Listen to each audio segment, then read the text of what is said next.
En quoi jouer dehors favorise l'apprentissage des compétences cognitives de l'enfant? Eh bien, quand il joue, l'enfant apprend, ça c'est évident.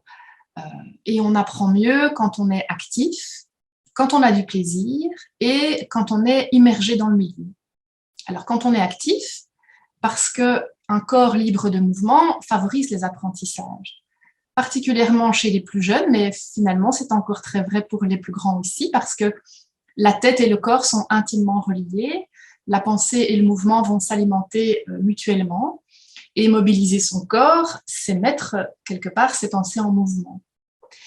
Alors quand on éprouve du plaisir, on verra que la mémoire est plus performante, que la curiosité aussi est stimulée et que la motivation pour le savoir est plus intense. Et enfin, quand on est plongé dans le milieu, on peut agir sur son environnement, on peut construire, affiner son raisonnement en partant du plus concret vers les plus hauts niveaux d'abstraction. Et donc les activités en plein air, on voit qu'elles permettent tout ça.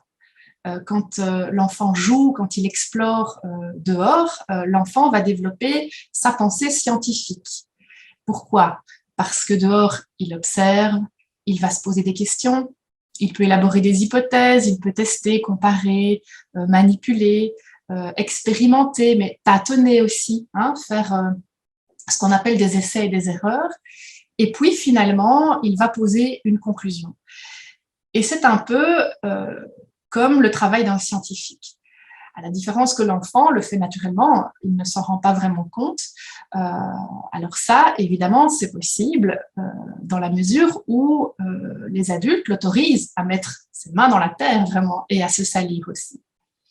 Et donc dehors, l'enfant va réaliser toute une série d'opérations physiques et aussi des opérations logico-mathématiques.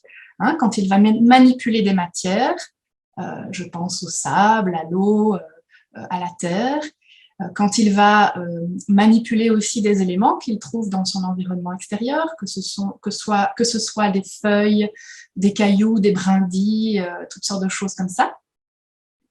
Et donc, l'enfant va intégrer toute une série de notions élémentaires autour de la masse, du poids, du volume, de la résistance, de l'équilibre des forces, par exemple. Alors, il va être aussi amené à faire des liens et à trouver des alternatives pour résoudre des problèmes et s'adapter voilà, à son environnement. Il va pouvoir aussi améliorer ses capacités d'attention, de mémorisation, de compréhension et de planification.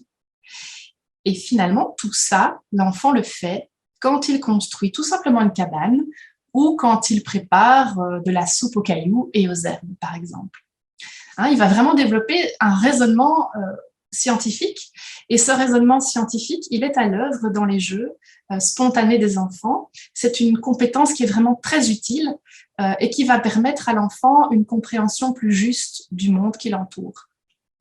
Et quand on encourage le contact direct et régulier, vraiment de l'enfant avec son environnement, on pourrait éviter vraiment qu'il ne développe ce qu'on appelle le raisonnement un peu spontané, qui est source d'erreurs et de fausses croyances. Quand il est immergé dans le milieu, quand il est encouragé vraiment à toutes les formes d'expérimentation, eh bien, on voit que l'enfant développe des acquis plus efficaces, plus ancrés, plus durables, qu'en ingurgitant des savoirs qui sont issus de livres et de tableaux interactifs, par exemple.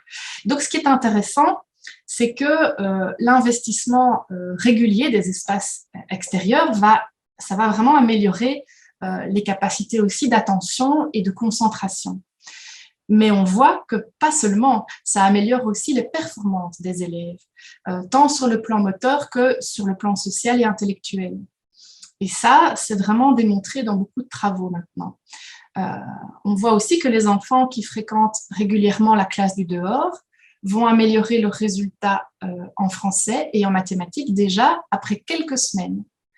Donc, c'est important.